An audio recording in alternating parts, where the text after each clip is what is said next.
peut pas dire que on adore le Seigneur sans l'honorer. On ne peut pas dire on adore le Seigneur sans l'obéir. On ne peut pas dire on adore le Seigneur sans effectivement suivre ce que le Seigneur nous dit. Alors, donc, ici, j'aimerais bien tirer l'attention parce que tous ceux qui vont adorer la bête, on adore la bête de plusieurs manières. Hein? Nous sommes dans un processus. Nous sommes dans un processus. Et ce qui s'est passé il y a 10 ans, ce n'est pas ce qui se passe aujourd'hui. Il y a beaucoup de choses qui changent dans la vie de nous menons. Les gens embrassent des nouvelles civilisations et mœurs. Et ne sachant même pas où est-ce que ça les amène. Et cela fait qu'on peut se retrouver sur un chemin de perdition ou sur un chemin de salut. Mais bien sûr, maintenant, là, c'est libre.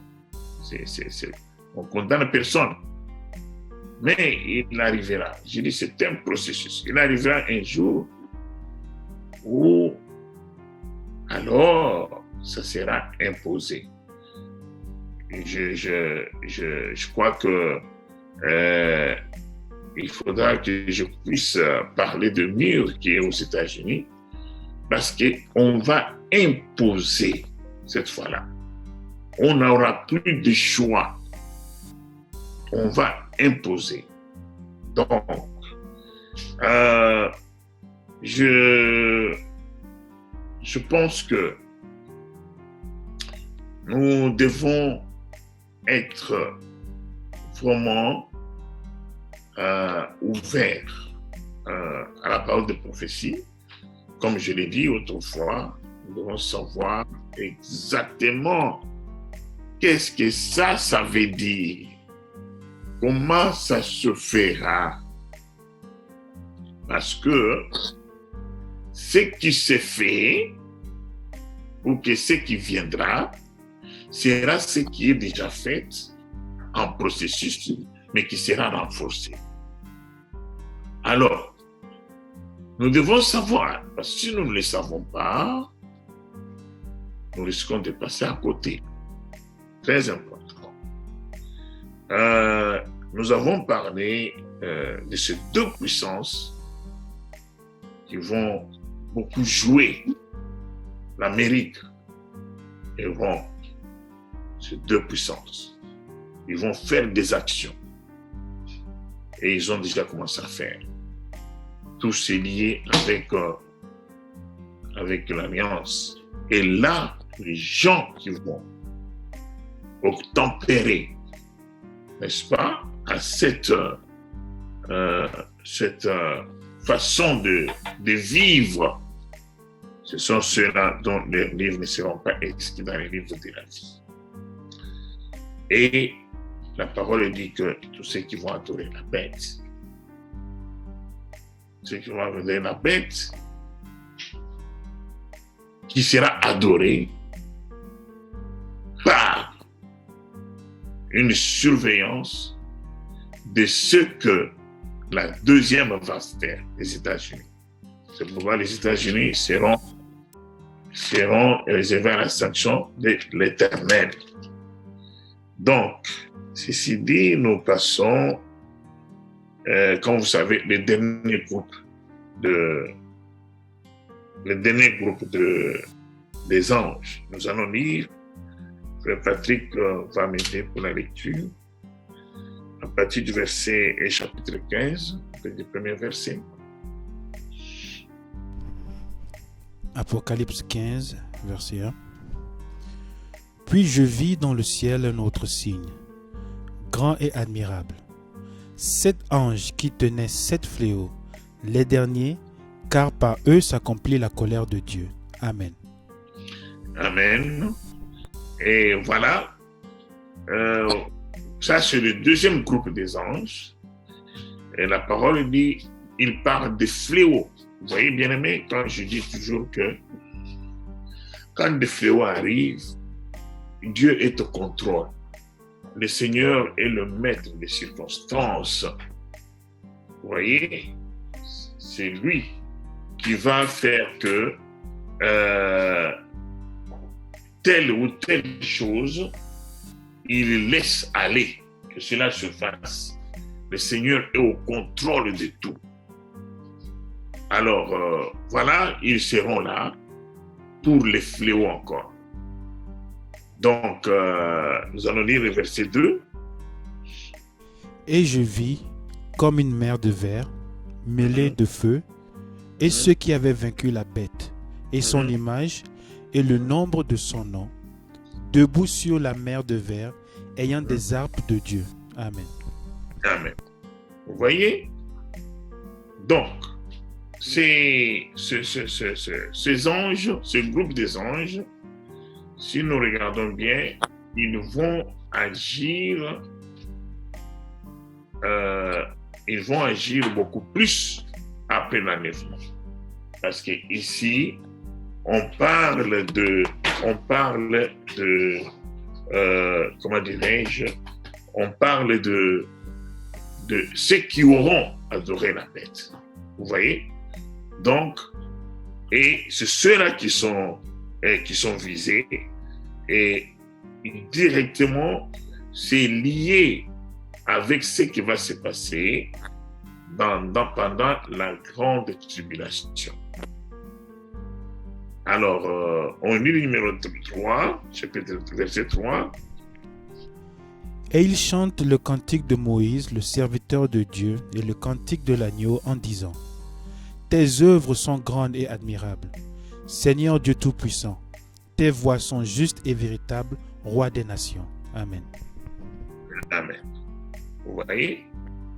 Donc là, c'est les saints. Qui sont les saints? Ceux-là qui seront avec le Seigneur, n'est-ce pas?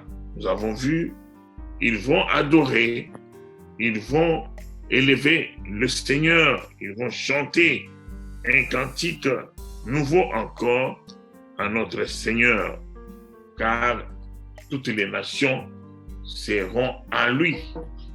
L'ennemi ne sera plus sur les nations. Je vais ici insister sur le fait que maintenant les nations sous la domination de Satan.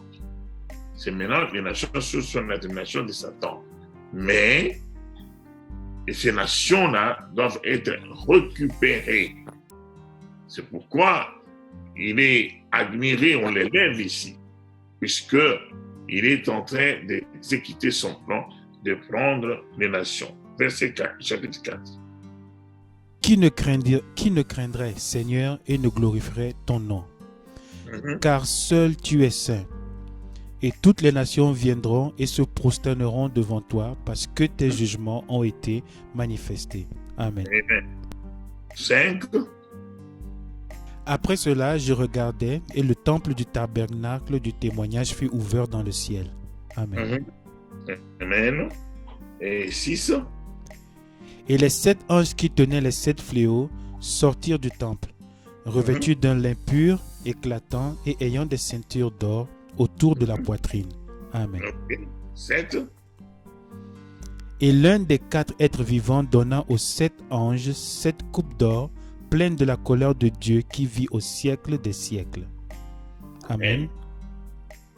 Il est dit que le tabernacle sera ouvert, effectivement, et les 7 anges, ils vont sortir. Ce sont eux qui vont alors exécuter la sentence de Dieu. Donc, il dit, ce sont eux. Vous voyez, bien-aimés, hein? Je ne sais pas comment expliquer ça très bien. Le malheur arrive sur la terre, l'ennemi peut-être vient, mais sachez que tout est au contrôle de Dieu. Tout est au contrôle de Dieu. Nous voyons ici clairement, on dit que ils viennent, ils sortent du temple, mais ils viennent. Ce sont eux qui vont faire les fléaux. Mais qu'est-ce qui va se passer? C'est lié avec tout ce qui va se passer dans le temps de la grande tribulation sur la terre. Le pouvoir sera donné sur eux. N'oublions pas, c'est deux témoins qui vont vraiment faire des choses terribles sur la terre. Nous avons déjà parlé de ça, je ne veux pas revenir, parce qu'on dit que c'est venu des 4 êtres vivants. Vous voyez? Les 4 êtres vivants donnant aux 7 anges. C'est les 4 êtres vivants qui donnent. Bon, les gens, quand les choses arrivent, les gens ont difficile à dire que le Seigneur, c'est le Seigneur qui exécute ça. Bon, non, il faut, les gens, nous avons souvent à dire non, c'est Satan. Mais Satan n'a pas un pouvoir que Dieu lui a donné. Dieu est au contrôle de tout. Il ne faut pas avoir peur de comprendre ça. Dieu est au contrôle de tout. Il n'y a rien qui échappe à l'Éternel. Il n'y a rien qui lui échappe. Donc, on dit qu'un des 4 êtres vivants, il vient, il ordonne cela. Et nous devons comprendre que c'est le moment de la grande tribulation. Oui, 8. Et le temple fut rempli de fumée à cause de la gloire de Dieu et de sa puissance. Et personne ne pouvait entrer dans le temple jusqu'à ce que les 7 fléaux des 7 anges fussent accomplis. Amen. Amen. Vous avez compris? Tout s'est fait par sa grande puissance. Tout.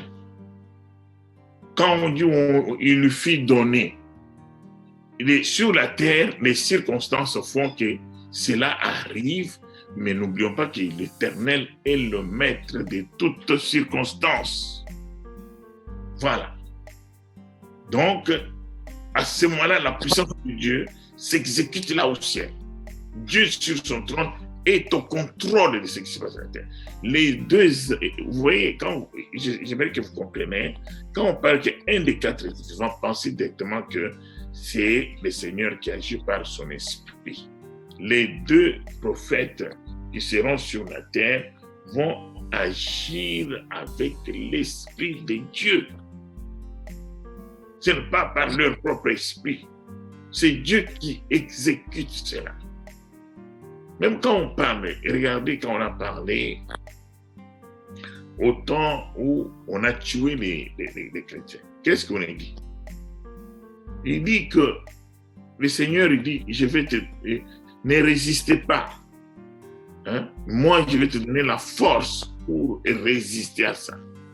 Vous savez, quand on dit par exemple que Dieu ne dort ni somnole, il est au contrôle de tout. Il connaît ce qui arrive demain avant que hier ne soit arrivé. Donc, voilà, ces anges vont agir. On dit que jusqu'à ce que tous les 7 fléaux vont s'accomplir. Alors, nous allons au verset 1er du chapitre 16. Chapitre 16.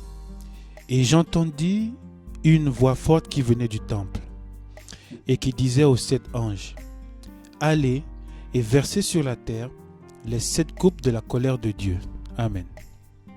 Et 2. Le premier alla et il versa sa coupe sur la terre. Et un ulcère malin et douloureux frappa les hommes qui avaient la marque de la bête et qui adoraient son image. Amen. Amen. Et le 3. Le second versa sa coupe dans la mer, et elle devint du sang, comme celui d'un mort, et tout être vivant mourut, tout ce qui était dans la mer. Vous voyez ce qu'il y a?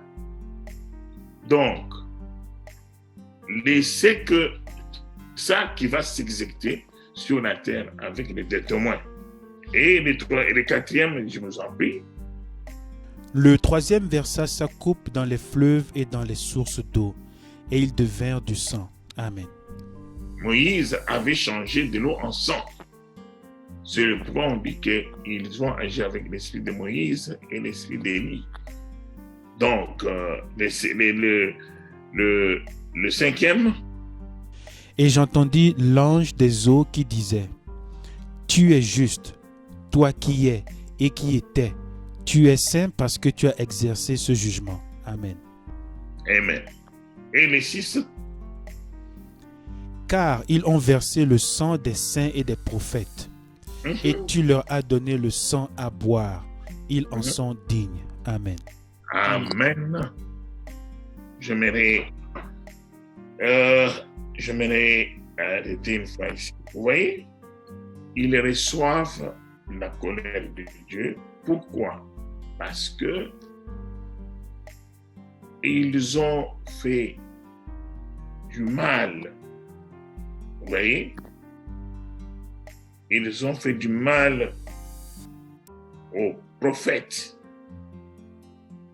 Et le Seigneur, il se venge sur eux. Parce que tous ceux qui n'ont pas adoré l'image de la bête,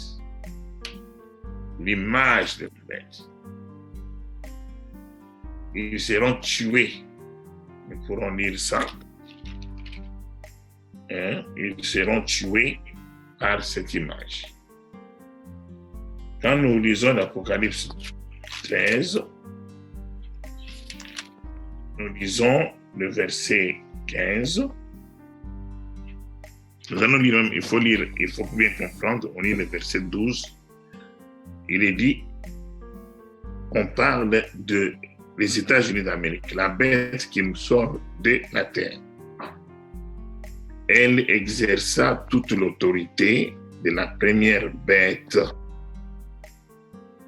Elle exerça toute l'autorité par cette image qu'il fera. Donc, l'image, c'est, comment dirais-je, il va agir de la même manière. De la même manière. C'est comme une copie.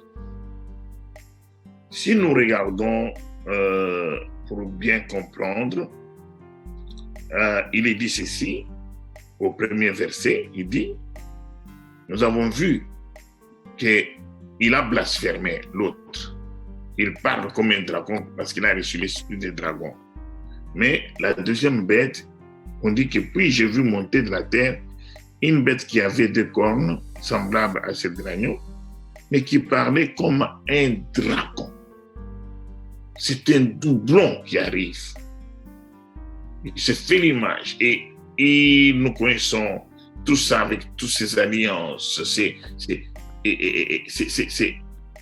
les États-Unis qui sont au four et moulin.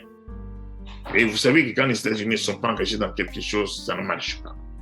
À tous les niveaux. Si les États-Unis se retirent, ça passe. Alors, donc, si nous arrivons, ils disent qu'elle exerça toute l'autorité de la première bête. Ce n'est pas son autorité. Là, c'est ça où arrive la copie. En sa présence, et elle faisait que la terre et les habitants adoraient la première bête dont la blessure. Donc, c'est elle qui va faire que toute la terre adore la première bête. D'ailleurs, Dieu notre est en train de l'adorer maintenant déjà. Mais ça sera imposé à ce moment-là. Vous savez, l'Église catholique, ce sont ceux qui ont beaucoup d'adeptes. Alors, mais quand nous voyons, regardez ce qui se passe maintenant au verset 15. Et il lui fit donner. C'est déjà écrit que ça sera ainsi. C'est au ciel que c'est écrit. Il lui fit donner. Il lui fit donner à qui? Aux États-Unis d'Amérique. D'animer l'image de la bête. Et regardez ce qui se passe. Afin que l'image de la bête parla. C'est là, c'est par cette image que la loi sera changée. Nous savons déjà que n'est-ce pas? Le mur est là aux États-Unis. Ce mur-là parlera. Nous allons, je crois qu'il d'ici, bref, nous allons parler de ces murs. Et ça sera imposé. Et puis regardez. Et qu'elle fit que tous ceux qui n'adorent pas l'image, la bête, puissent tuer. Alors, c'est ainsi que nous lisons effectivement au verset 6, au verset 6, il est dit que car ils ont versé le sang des saints et des prophètes, et tu leur as donné du sang à boire, ils en sont dignes. Verset 7.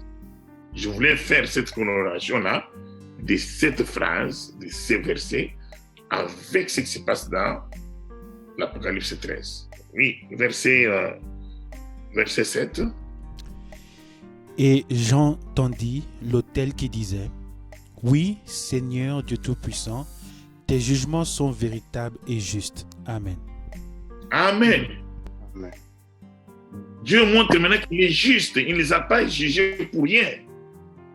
Ils ont reçu ce pourquoi. Je crois qu'on va terminer par ici, on va continuer demain. Si nous lisons au verset 13, au chapitre 13 toujours, n'est-ce pas?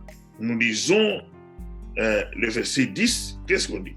Si quelqu'un mène en captivité, il ira en captivité.